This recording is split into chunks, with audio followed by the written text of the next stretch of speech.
l'Afrique grâce à son projet digital. Le prix Africa Digital Manager Awards est décerné à la Caisse de sécurité sociale et à l'IPRES au Maroc, un système numérique mis en place pour faciliter le travail afin de gagner plus de temps. Les explications dans cet élément signé Habib Faye et Mardia. Encore une autre distinction pour le Sénégal, c'est le trophée du meilleur manager de l'Afrique. C'est grâce à la conjugaison des forces de la Caisse de sécurité sociale et de l'IPRES que le Sénégal est sur le toit de l'Afrique, sur le plan digital. Côté stratégie, Nous avons participé sur la stratégie et vous voyez cette réussite, c'est grâce au travail d'une grande équipe qui est derrière.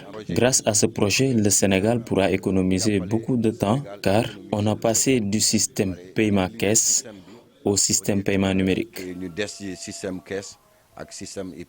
Désormais, grâce à ce projet, fini les déplacements et les longues queues devant les guichets.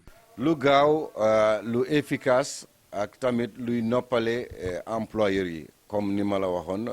C'est une chose rapide, efficace pour les employeurs. Au lieu qu'ils fassent le déplacement pour faire une déclaration à la Caisse de sécurité sociale, puis aller à l'IPRES, maintenant, il ne fera qu'une seule déclaration, comme recommandé la Banque mondiale. Vous pouvez même rester chez vous et faire votre déclaration en toute tranquillité et faire le paiement en ligne. Et si vous avez besoin d'une attestation de régularité, vous l'aurez aussi sur notre site internet. Le prix Adman African Digital Manager Award a récompensé le meilleur manager de l'Afrique, le Sénégal, représenté par le directeur des systèmes de l'information de la Caisse sécurité sociale, Birangom, qui appelle à une union des forces pour faire du Sénégal un hub numérique. Vous l'annoncez dans les titres, le mois de Safar, marqué aussi par des actions de grâce appelées Bernay partout dans le pays. Les jeunes se mobilisent pour offrir le café Touba à la population dans la vieille ville, à Saint-Louis plus précisément. La tradition est bien respectée pour marquer ce mois Safar. Là-dessus, je vous propose de suivre le reportage signé Ousseynou Diop. Dans toutes les rues de Saint-Louis et partout ailleurs dans le pays, c'est le même décor à quelques jours du Grand Magal.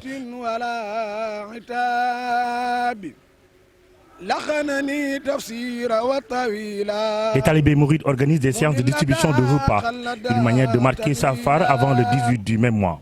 Un acte qu'il symbolise chaque année pour répondre à l'appel de Serigne Touba Mbacké Khadim Rassoul. Notre Safar, nous le faisons à travers des récitals de Coran et aussi des bernets pour donner aux autres l'opportunité de voir que Cheikh Ahmadou Bamba a fait un travail remarquable au niveau de ce pays.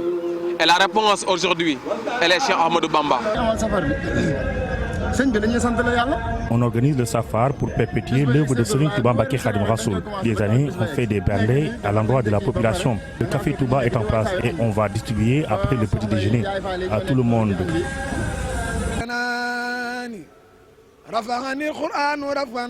À Saint-Louis, Dakar et partout dans les autres régions, les talibés mourides se mobilisent. Tous les jeunes du quartier de Pikine se sont mobilisés pour organiser ces œuvres de solidarité. On distribue des repas pour la population et comme vous le savez, nous sommes des jeunes et on compte suivre les recommandations de Serigne Touba Mbacké Khadim Rassoul. Pour le professeur Moustapha Diakhaté du comité d'organisation des deux Raka, c'est une manière de rendre grâce à Allah. Il nous demande, lorsque arrive le 18 du mois de Safar, de le célébrer dans la communion, mais également en rendant grâce à Dieu. C'est la raison pour laquelle on organise le Magal avec des mets copieux, que l'on distribue gracieusement, mais avec beaucoup de joie aux gens. Il a dit, tout ce que mon bonheur réjouisse, ces gens-là, je leur demande de venir et de m'aider à rendre grâce à notre Seigneur, Allah subhanahu wa ta'ala.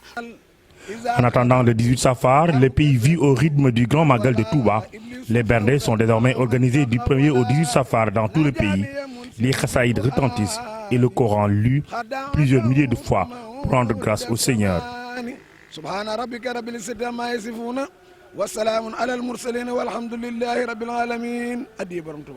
À Kédougou, la Fédération des Mourides forte d'une trentaine d'associations s'activent autour des derniers réglages, notamment sur le volet transport, véritable casse-tête pour les pèlerins qui doivent rallier la ville sainte. Reportage signé sur place à Ibrahima Diabarate. La communauté mouride se prépare activement pour honorer de sa présence au Grand Magal de Touba, édition 2021. Depuis le premier jour du mois de Safar, les préparatifs vont bon train avec des œuvres de bienfaisance à travers les différents quartiers de la commune de Kédougou. Pour atténuer le coût de transport, des caravanes sont envisagées pour convoyer le maximum de fidèles vers la ville sainte. Il y a des gens qui sont chargés d'inscrire les gens. Ce n'est pas simplement les mourides qui vivent ici à Kédougou, non, mais il y a des mourides qui quittent le village, comme je l'ai dit tantôt, qui vont venir nous accompagner, organiser une grande caravane pour aller à Touba, le jeudi, Inch'Allah. La seule difficulté, c'est vraiment de faire le maximum possible pour rendre les gens heureux, en fait.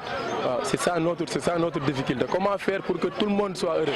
C'est ça la difficulté de Mouride, en fait.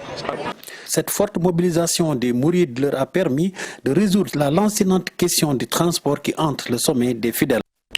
Et puis face au contexte de pandémie de Covid-19 et de changement climatique, le mouvement Solution by Spiritualité qui œuvre pour un monde meilleur sans crise sous toutes ses formes prévoit de grands chantiers. Entre 2022 et 2024, Cheikh Baba Diallo, le président et ses camarades ont tenu un atelier de partage et de réflexion sur le plan stratégique. C'était à Salir. Je vous propose d'écouter Amadou Ba, membre du comité directeur, interrogé par Abdourahmane Diallo et Mamadou Gueye. Nous sommes en train de diagnostiquer, ce n'est pas encore fini, mais ce qui est prévu, c'est de mettre à jour nos projets. C'est également de les mettre en conformité avec les préoccupations de l'heure. Par exemple, aujourd'hui, nous traversons une crise, la pandémie Covid-19. Donc, tout le monde savait que le mouvement intervient dans le cadre social, dans le cadre sanitaire, humanitaire. Je pense également que nous sommes en train de réfléchir pour être au cœur, en tout cas, de ces actions, de replacer notre stratégie de développement en prenant en compte les préoccupations donc, sociétales, la dimension sanitaire, tout en intégrant également les nouvelles technologies, parce que les restrictions sont là, on ne peut plus se voir tout le temps. Donc, comment continuer à être dynamique, mais tout en vraiment allant vers la réalisation de nos objectifs. Ce qui est prévu, c'est vraiment aller vers, comment dirais-je, plus d'action pour le sanitaire, mais remettre également peut-être la spiritualité agissante en fait au cœur de nos actions. Direction Kaolack à présent qui va avoir 3 nouveaux postes de santé. Les poses des premières pierres ont été effectuées avec sa forte démographie. Ces structures sanitaires vont contribuer à faciliter aux populations l'accès aux soins, surtout en cette période de Covid-19. Les travaux de ces postes de santé estimés à plus de 300 millions de francs CFA vont être réalisés par l'Agence d'exécution des travaux d'intérêt public en collaboration avec le programme d'appui aux communes et agglomérations. On voit cela dans cette correspondance signée par Mbaïdiao et Faligay. Avec une population de plus de 1 million de personnes pour seulement un hôpital et 28 postes de santé, la demande en matière de santé est très forte à Kaolack. Pour faciliter l'accès aux soins, les travaux de 3 nouveaux postes de santé sont lancés. Le maire de Kaolack estime le coût des infrastructures à plus de 300 millions de francs CFA. Au lancement officiel de nos travaux dans le cadre du PACASEN en collaboration avec l'AGETIP. Il s'agit des 3 postes de santé, de la construction des 3 postes de santé de Ngan Sayer, de Sing Sing,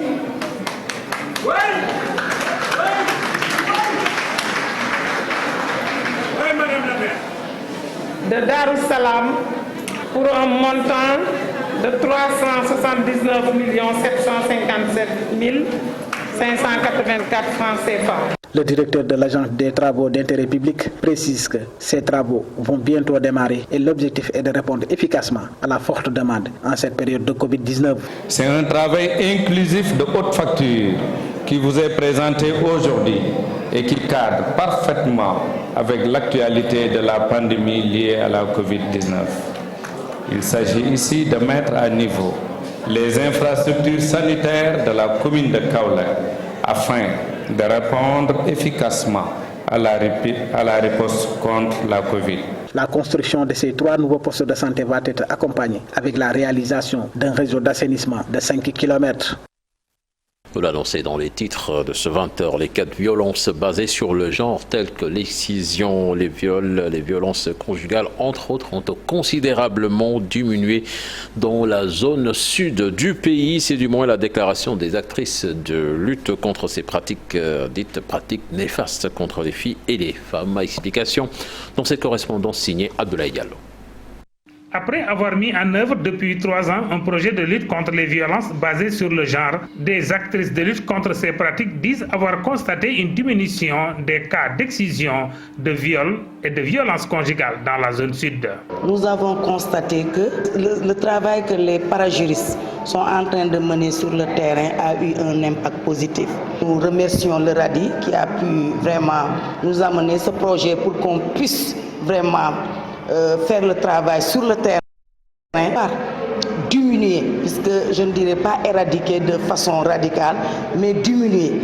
Et ça, nous avons remarqué qu'il y a le travail qu'on a eu à mener sur le terrain vraiment a eu des résultats positifs. Selon ces parajuristes, c'est parce que de plus en plus les gens font sienne de la culture de la dénonciation au niveau communautaire. On peut affirmer que vraiment, on a constaté que les cas de violation qui n'étaient pas dénoncés sont actuellement dénoncés parce que vous savez que ici, dans nos sociétés, c'est en général la culture de la non-dénonciation. Maintenant, avec le travail des brigades, on constate que de plus en plus, les cas de violation des droits humains ne sont plus négociés à l'amiable ou en famille, mais c'est porté devant les brigades et porté aussi devant les juridictions. Donc on peut vraiment affirmer qu'il y a une culture de la dénonciation maintenant qu'on a constatée au niveau des zones d'intervention. Ce projet qui tire à sa fin, plusieurs activités ont été mises en œuvre pour en arriver là. On a eu à faire beaucoup de renforcement de capacités. On a formé les brigades sur beaucoup de thématiques, sur les droits humains, l'accès à la justice, les techniques de counseling, techniques de prise en charge des victimes, mais aussi des techniques de communication. Les membres des brigades d'alerte et de dénonciation ont émis le vœu d'être accompagnés pour une pérennisation de leurs activités afin qu'elles puissent poursuivre la mission qui leur est dévolue. 45 tonnes de vivres de soudure distribuées dans la commune de Goumbayel avec la conjoncture et dans un contexte où les greniers sont vides. L'absence de route a également été soulevée par le parlementaire Dimon Souaré. C'est ce que nous allons voir dans cette correspondance signée Moussa Oumar Gueye. Younous Sall, le maire de Goumbayel, au chevet des populations dans une période de soudure où les greniers sont quasiment vides et que la phase de récolte pour cette présente campagne agricole n'est pas encore au rendez-vous. 22 millions là, mais c'était 45 tonnes. La population monde am bo ñenti junni nit ci commune ñi nga xamné ñi bind ci liste nek ci ñaata dëkk ñaar fukk ak juroom ñaar. La cérémonie de distribution de 45 tonnes de vivres a été une occasion pour Dimon Souaré, le député président du conseil départemental de Goudiri, de réitérer son appel à l'endroit des pouvoirs publics pour une meilleure prise en charge des préoccupations du Boundou. Les données aux populations de la commune de Goumbayel et de l'ensemble du département de Goudiri, mais il est bien aussi quand même de partager ces moments-là et ça, tout simplement ça permet de raffermir nos liens et tout simplement de nous inciter à faire davantage en termes de plaidoyer auprès du gouvernement, auprès des autorités nationales pour la prise en charge effective des besoins des populations. On l'a bien dit, le principal problème ici, c'est l'enclavement. Des efforts ont été faits par le gouvernement du président Macky Sall, il faut dire depuis 10 ans maintenant, le département a bénéficié de plus de 500 km, mais il reste énormément de choses à faire. À Goumbayel, les habitants ont apprécié le geste de l'équipe municipale visant à atténuer leurs souffrances dans un contexte où la polémique enfle pour ce qui est du taux de la pauvreté au Sénégal. Plus de 2500 élèves nourris chaque semaine dans le département de Rufisque grâce à une cuisine centrale mise en place par la SICODEV et ses partenaires. Mais face au volume très important des aliments importés, il est temps donc de mettre l'accent sur les produits locaux issus de la transformation de l'agriculture locale selon les initiateurs. Nous voyons cela donc dans cet élément signé d'Issa Prera et Ahmadou Bamba Samba. Le département de Rufisque est la seule au Sénégal à nourrir ses élèves à travers une cuisine centrale. Chaque semaine, près de 2500 élèves sont alimentés par cette cuisine et grâce à l'appui de différents partenaires. Donc, il est essentiel d'avoir des aliments de qualité issus de produits locaux. Parce que dañu samp fi benn cuisine centrale boo xam ne day togg di jox plus de 7 établissements. On a mis en place une cuisine centrale ici à Rufisque qui alimente plus de 7 écoles. Et nous travaillons avec les femmes transformatrices. Donc aujourd'hui, c'est une journée de renforcement de capacité pour ces femmes. Nous avons invité d'autres femmes qui ont réussi dans le même domaine et qui ont innové également pour que les femmes avec qui nous travaillons puissent mieux comprendre comment ça se passe, mais aussi pour qu'elles puissent nous proposer des produits pour notre cuisine centrale. La SICODEV qui pilote ce projet dans le département participe aussi à renforcer la société civile pour que la protection sociale soit pérenne au Sénégal, avec 3 thématiques liées à la santé, au renforcement économique, mais aussi à l'alimentation. C'est un projet qui vise à renforcer la société civile pour la pérennisation de la protection sociale au Sénégal. Et c'est un projet en fait qui a 3 thématiques principales. En l'occurrence, la couverture maladie universelle, le programme national de bourse de sécurité familiale et l'alimentation scolaire avec un focus sur les cantines scolaires. D'où l'intérêt d'ailleurs de faire cette articulation-là avec le programme ADASEN qui est un programme dédié à l'alimentation scolaire. Une journée de partage, d'expérience et de bonnes pratiques qui a permis aux différents participants de déceler les lacunes, relever les difficultés, mais aussi proposer des solutions. Près de 120 femmes formées pour la transformation des produits locaux, une manière de lutter contre le chômage et aussi prôner l'autonomisation des femmes. C'est ce que nous allons voir dans cet élément signé Ibrahima Diouf et Ahmadouba. Sur les étals, plusieurs et différents types de savons ne demandent qu'à être palpés. Tous des produits locaux bien de chez nous, des femmes, pour la production. Dans le cadre de la promotion de l'entrepreneuriat féminin, dans le cadre de mes activités, je me suis inscrit dans le développement durable. Il y a 120 femmes qui ont été formées dans la transformation. L'objectif aujourd'hui, c'est d'aller jusqu'à 200 femmes. Également de créer une boutique témoin où les différents produits qui seront faits ici seront transformés et vendus sur l'ensemble de la commune. Elles sont au nombre impair de 115 femmes formées pour la fabrication, une activité comme arme pour lutter contre la pauvreté. Aider vos concitoyens, aider les populations dans l'emploi, dans l'entrepreneuriat. Toujours au service de sa cité, Serge Malou est le chef d'orchestre de cette symphonie qui vise à répondre aux attentes des citoyens, notamment les habitants de la SICAP Liberté. La commune de Léona, c'est dans le département de Louga, va abriter le premier bois du Haut Conseil territorial. Il s'étend sur une superficie de 50 hectares octroyée par la mairie au Haut Conseil des collectivités territoriales. Madame Aminata Mbengaï, qui a lancé les activités de reboisement sur le site, annonce son vaste programme que l'institution a initié pour reboiser d'importants périmètres dans la localité du pays pour lutter contre les changements climatiques. Tchernofal. Ce site de 50 hectares a été octroyé par la mairie de Léona au conseiller des collectivités territoriales.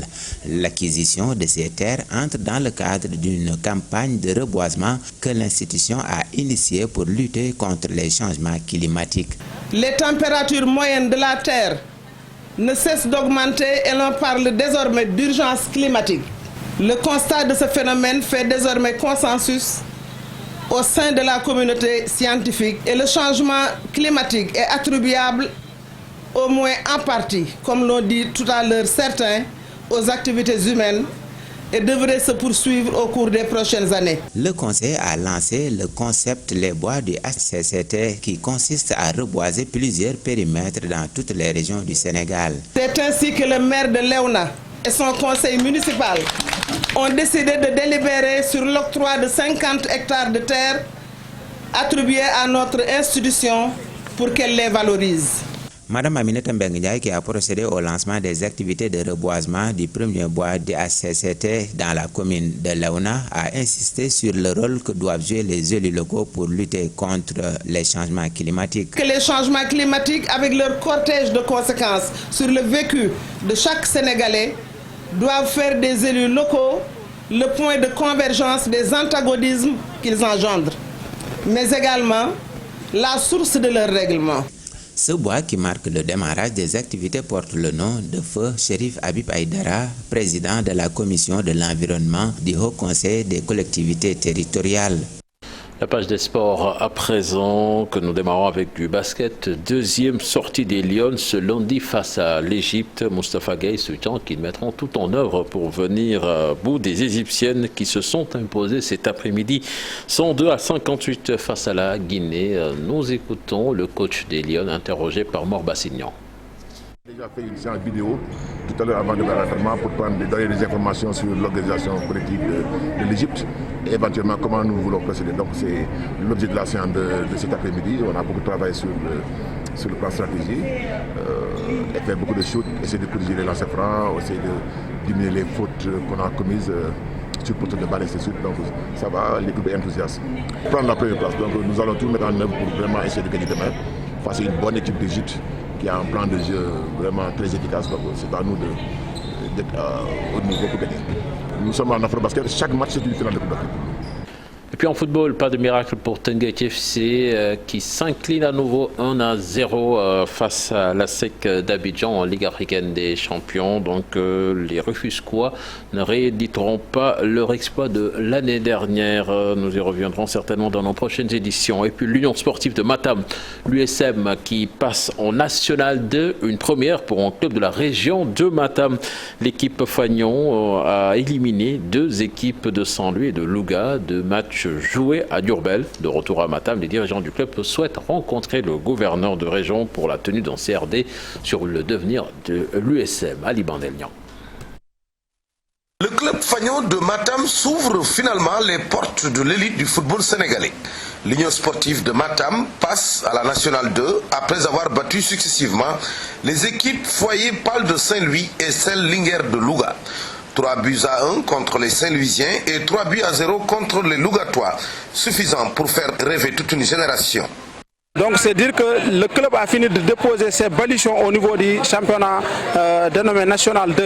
Et il faut rappeler que ça fait 10 ans que le Matam n'a pas eu un représentant au niveau de ce championnat considéré comme faisant partie de l'élite du football sénégalais.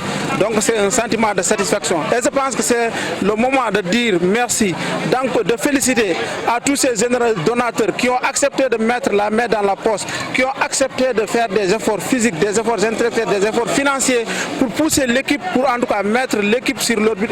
Et aujourd'hui, Dieu merci, nous avons réussi avec brio la montée au niveau du championnat national 2. De retour au Bercail, après un séjour de plusieurs jours de compétition à Diourbel, l'équipe USM de Matam est accueillie dans les deux grandes villes.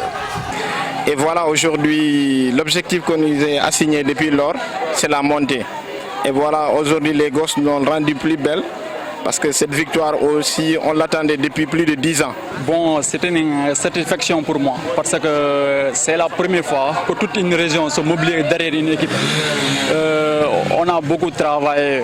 Après la montée en National 2, les joueurs de l'USM savourent paisiblement des jours de vacances en attendant le début du championnat. Les dirigeants du club Fagnon de la ville projettent une rencontre avec le gouverneur pour la tenue d'un CRD sur le devenir de l'USM. Voilà, c'était tout pour ce 20h. Excellente suite des programmes en compagnie de la télé Futur Média. Au revoir.